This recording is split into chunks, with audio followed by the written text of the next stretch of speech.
بسم الله الرحمن وآية لهم الأرض الميتة أحييناها وأخرجنا منها حبا فمنه يأكلون وجعلنا فيها جنات من نخيل وأعناب وفجرنا فيها من العيون ليأكلوا من ثمره وما عملته أيديهم أفلا يشكرون. دینه مخکې آیتونو کې د هغه خلکو ذکر شوی و کومو چې د هغه پیغمبرانو یا د عیسی علیه السلام د استازو نافرمانی کړې وه او هغه شهیدان کړي وو، نو الله پاک په هغې باندې عذاب نازل کړ او الله هغې هلاک او تباه کړه. په دې آیتونو کې الله جل شانه د خپل قدرت علامې ذکر کوي.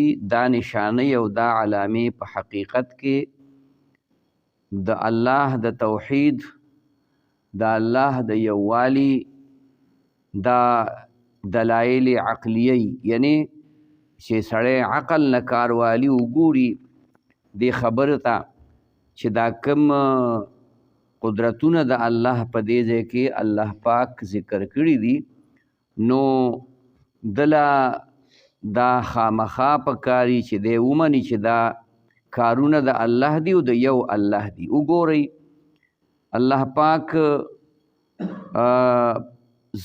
بنجر ځمکه یې، شړه ځمکه یې، وچه کلکه ځمکه یې، او په هغې کې د بوټو او د وښو د فصلونو هېڅ چې کومه دی ظاهري صورت نه وي، نو الله پاک په هغې باندې باران ووروي او دغه باران په وجه باندې دا په لوړو علاقو باندې واورې هم ووروي، نو هغه واورې هم جمع شي او بیا دغه واورې په دې ګرم موسم کې ویلې کېږي او د هغې نه خلک ځان له نهرونه او لښتي وباسي او هغې باندې فصلونه اوبه کوي. باران باندې نیغ په نیغ هم فصلونه اوبه شي او فضا پې پاکه شي. په دې فضا کې داسې ګیسونه دي چې هغه د عام خلک په هغې باندې مونږ نه پوهېږو.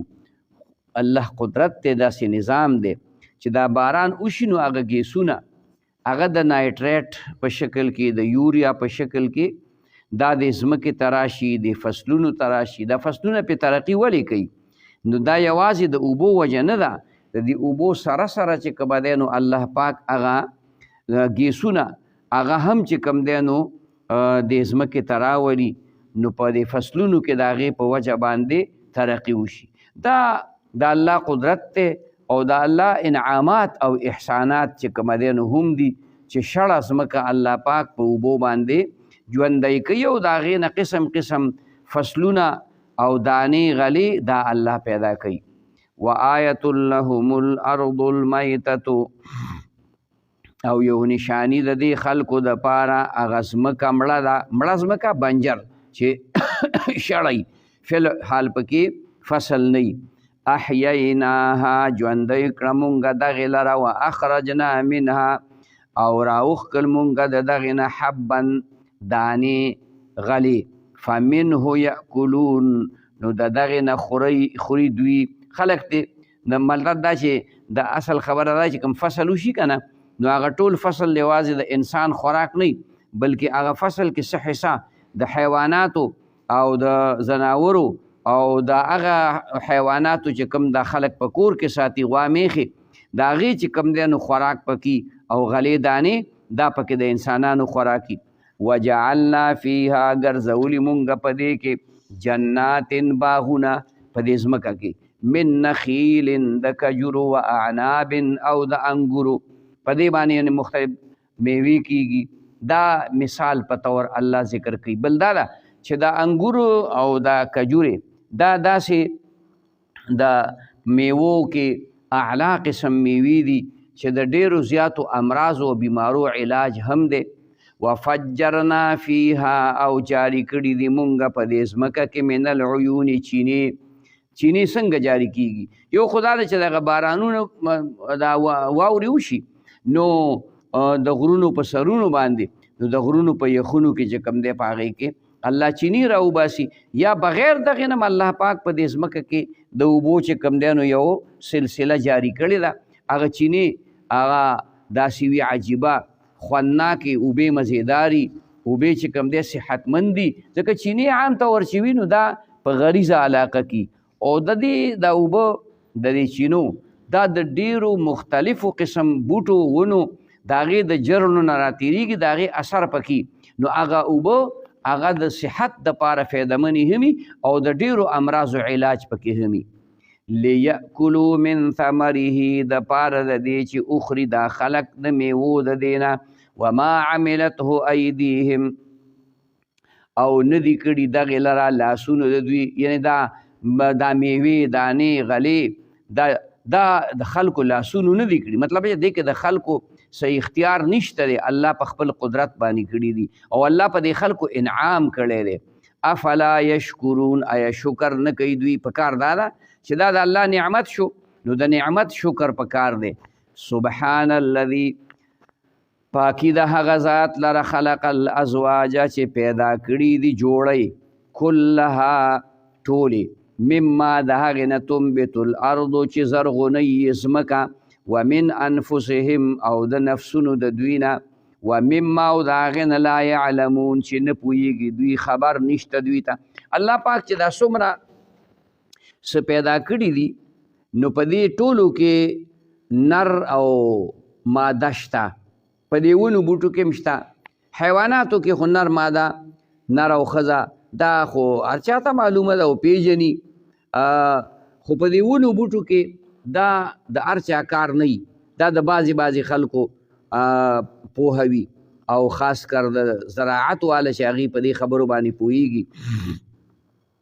په دې فصل کې نر ماده په دې وجه باندې وي چې مثلا تا په پټي کې جوار کرلی دي، تا باغ کړی دی، په دې باغ کې مختلف قسم میوې دي، دا دغه دي دا بوټي دي، د یو قسم د یو مثلا الوچو او د امونو او دارنګې چې کوم دی د شلتالانو، نو په دې کې مذکر او مؤنث شته.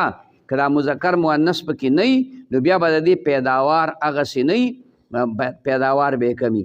نبي علیه الصلاة والسلام د مدینې منورې ته چې هجرت وکړو نو د خلکو به تعبیر ورته وایي، تعبیر به یې کوو، یعنی د دې مذکر هغه ګلونه هغه بور هغه به یې راغسته او د مؤنث بوټو په هغې باندې به یې ور اچو، هغې پکې پیژندل به نو هغه د هغې سره به فصل ډېر کېده، کجورې به ډېرې کېدې. نبي علیه السلام ورته وی دا څه کوئ؟ وی دا دغسې دې سره فصل ډېر کېږي. وی نه فصل کېدل او ډېر او لږ کېدل دا د الله کار دی، مه کوئ. نو منې چې منې که نو فصل کم وشو، چې فصل کم وشو نو هغې نبي علیه السلام ته شکایت وکړو چې د فصل دغسې کم وشو. وی دا ولې؟ وی دا تاسو وی چې داسې مه کوئ، زمونږ خو د زمانې تجربه وه. نو نبی رسول الله والسلام ورته وویل وی هلکه زه په دې دنیا په کار باندې نه پوهېږم، دا د دنیا په کار کې چې کوم دی زما نه تپوس مه کوئ، د دین په کار کې زما نه تپوس کوئ، او چې د دین په کار کې درته زه کومه خبره وکړم په هغې عمل کوئ. د دنیا په کار کې دا ستاسو زمینداري ده، بس په دې تاسو پوهېږئ. اوس ته یو زمیندار ته وویې که نه چې هلکه ته اوس په دې ورځو کې به تماکو کرې، نو دا مړه یخني ده په دې کې ولې تماکو کرې؟ دا به وروستو چې کوم دی نو په اوړي کې وکرې که نه. ابو چې ستا کار خپل دی، دا زما کار دی، په دې زه پوهېږم. د غنمو د کر خپل وخت دی او د جوارو د نورو فصلونو د هر یو فصل د کر خپل وخت دی. بیا هغې ته اوبه خور اوبه ورکول، هغې کې چې کوم دی ډیران اچول، هغې ته خاوره دا اچول، دا په اصل کې چې کوم دی دا کار والا چې کوم د هغې ماهر دی دا د هغوی کار دی. نو نبي اسلام ته وفرمایل چې د دنیا په کار کې ما نه تپوس مه کوئ، دې کې به کېدای شي زه خطا کېږم او د دین په کار کې هغې کې خطایي ځکه نشته چې په هغې کې زه د ځان نه خبره نه کومه، په هغې کې زه د الله د طرف نه وما ينطق عن الهوا ان هو الا وحي یوحى، زه چې خبره کومه نو هغه د الله د طرف نه کوم. نو بهرحال دا یو ته فرمایل چې هر څیز کې الله جوړی پیدا کړي دي. وآیت لهم اللیل او یو نشانی د دې خلکو د پاره شپه ده، نسلخ منه النهار راوباسو مونږ د دغې نه ورځ، فاذا هم نو په دغه وخت کې دوی مظلمون تیاره کوونکي. مطلب دا چې ورځ ختم شي شپه راشي نو دا خلک په تیاره کې شي. والشمس تجري او نور چلیږي لمستقر لها په هغه لاره مقرره خپلې باندې، دا نور باقاعده په حرکت کې او دی چکر لګوي، هغه د چکر لار ورته الله مقرر کړې ده. ذلک تقدیر العزیز العلیم، دا مقرر کول دا الله تعالی دی چې غالب او علم والا دی، یعنی دا تقدیر دا اندازه دا الله کړی ده. والقمر قدرناه او سپوږمۍ مقرر کړې ده مونږ دغې لره، اندازه کړې مونږ دغې لره منازله منزلونه، د دې سپوږمۍ دپاره منزلونه دي ځای په ځای باندې، حتی تر دې پورې عاده کالعرجون القدیم چې وګرځي په شان د هغه وچې څانګې د کجورې زړې. دا څانګه چې اول دغه نو نیغی د کجوري څانګه، بیا چې هغه سړی کټ کي نو کېږدي نو ورته پرته یا مثلا وچه شي، نو چې وچه شي نو یا داسې نیغی یا بیا داسې چې کوم دی نو راکږه شي. دا سپوږمۍ دغسې ده چې اول کې سپوږمۍ چې کوم دی نو کږی، بیا رو 15 ته 14 ته ورسي نو مکمله غونډه شي، نو بیا کمیږي نو بیا دې ته راورسي چې بیا ته دغسې کږه لکه څانګه چې کږه شي دغسې چې کوم دی ترې جوړه شي. اوس دا ټول د الله هغه قدرتونه دي، که د انوار په یو مدار چلیږي، که دا سپوږمۍ چې کوم دی نو غټیږي وړه کیږي، دا د الله د قدرتونو لوی علامات دي. للشمس ینبغي لها، نه د انور چې مناسب دي د دپاره ان تدرک القمر چې اونیسي لاندې کې سپوږمۍ، ولا اللیل سابق النهار او نه د شپه وړاندې کېدونکې د ورځې نه. یعنې مطلب دا چې په کوم وخت باندې الله شپه مقرر کړې ده، کومه لار باندې الله نور مقرر کړی، په کومه لار باندې الله سپوږمۍ مقرر کړې ده، نو دا د یو بل سره نه ټکراویږي، دا باقاعده په هغه خپلو لارو باندې د زمانو راسې چلیږي، نه سولیږي، نه چې کوم دی پکې د تیلو د هوا ضرورت شته دی. او دارنګې دا شپه راتلل او شپه وړاندې کېدل او مخکې کېدل، یعنی شپه اوږدېدل او لنډېدل، ورځ اوږدېدل او لنډېدل، دا هم د الله قدرت دی. وکل فی فلک یسبحون، او ټول دا څیزونه فی فلک یسبحون په هغه مدار خپل کې لامبو وهي، کوم څیزونه چې د حرکت دي، لکه نور شو، لکه سپوږمۍ شوه، دا د دې ځنه ثابته ده چې نور او سپوږمۍ دا په حرکت کې دي او ځمکه ساکنه ده. وآیت لهم، یو نشانی د دې خلکو دپاره دا ده انا حملنا ذریتهم چې بېشکه سواره کړي دي مونږه، بار کړي دي مونږه اولاد د دوی فی الفلک المشحون، په هغه کشتۍ ډکه کې کشتو کې سوریږي او د هغه د یو ځای نه بل ځای ته هغه کشتۍ چې کوم دی نو ځي او د خپل ضروریات چې کوم دی نو په هغې کې خلک پوره کوي. وخلقنا لهم من مثله، او پیدا کړي دي مونږ د خلکو دپاره په مثل د دې باندې ما هغه یرکبون چې سوریږي دوی په هغې. څه مطلب؟ یعنې څنګه چې دا کشتۍ دي او دوی پکې سوریږي په دې اوبو کې د یو ځای نه بل ځای ته ځي، نو د کشتو په شانتې په ځمکه باندې نور حیوانات دي، د مثلا اوښ والا یا چې کومه دی نو اس واخله، خر واخله، سنډا، دا په دې ځمکه باندې په وچه باندې چې کوم دی نو گویا کشتۍ ده، دا دغه ته چې کومه دی د اوښ ته دې ته سفینة الارض، ویل د وچې ځمکې سفینة البر د وچې د هغې چې کوم دی نو یو کشتۍ ده. نو دا کشتۍ اصل کې دې دپاره چې په دې کې ډېر سامان د یو ځای نه بل ځای ته وړی کېږي. اوښ په دې حیواناتو کې داسې حیوان دی چې په دې باندې ډېر زیات بوج وړلی کېږي. د نبي علیه السلام یو صحابي و، هغه یو ځل نبي علیه السلام سره سامان ډېر شو، سامان ډېر شو، نبي علیه السلام نه شو وړی، نو هغه ورته څادر خپل خور کړ، غټ کمبل او ټول سامان یې پکې کېښوده او دا ما ته راوچت کړ. اوچت یې نو نبي صلی وسلام ته وویل انت سفینه، هلکه ته خو سمه کشتۍ یې، یعنې ډېر لوی بار د 4-5 اوښانو بار یې چې کوم دی نو په اوږه باندې راغستی و. دغه د هغې نه وروستو د هغه نوم د خلکو نه هېر شي، بس خلکو ورته سفینه وي، کشتۍ ورته وي. هغه یو ځل یو جنګ کې په سفر کې و، نو هغه د نورو ملګرو نه ورک شو، لار ترې خطا شوه په ځنګل کې. ځنګل کې چې لار خطا شوه نو طرف هم ورته نه و معلوم، هغه خپل لښکر ملګري هم ورته نه و معلوم. په ځنګل کې روان دی، په زمری را روان دی. اوس د ده سره نه اسلحه شته، نه لوړ شته، نه بل څه شته دی. نو هغه زمری چې څنګه را روان و د ده طرف ته، نو ده ورته ووایي چې انا سفینة محمد صلی الله علیه وسلم، زه خو د نبي علیه السلام کشتۍ یم، خیال کوه یا ابوالحارث. دا ابوالحارث چې کوم دی نو دا د زمري دې ته اسم کنیت وایي، د هغه اسم کنیت دی.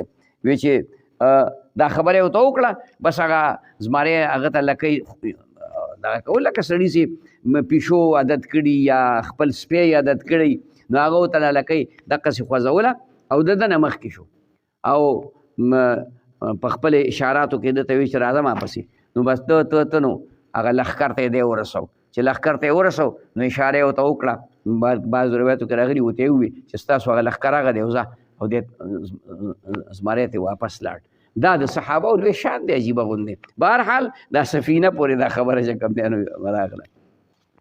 وان نشأ نغرقهم، کچرې خوښه شي زمونږه نو ډوب به کو دوی لره، فلا صریخ لهم، نو نه به یې چغې وهل د دوی دپاره. څه مطلب چې ډوب شو نو چغې به نه شي وهلی، نو بس ختم به شي. ولا هم ینقذون، او نه به دوی بچ کړی شي، الا رحمتا منا، مگر په رحمت سره طرفه زمونږ نه، ومتاعا الی حین، او دا یو نفع ده تر یو وخته پورې.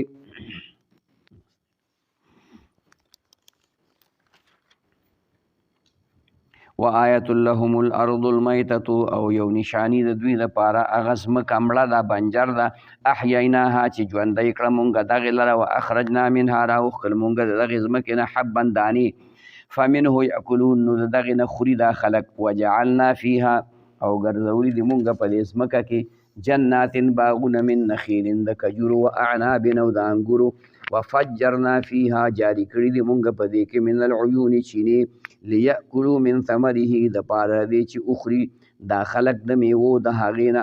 وما عملته ایدیهم، عمل نه دی کړی دغه لاسونو د دوی. افلا یشکرون، آیا شکر نه کوي دوی.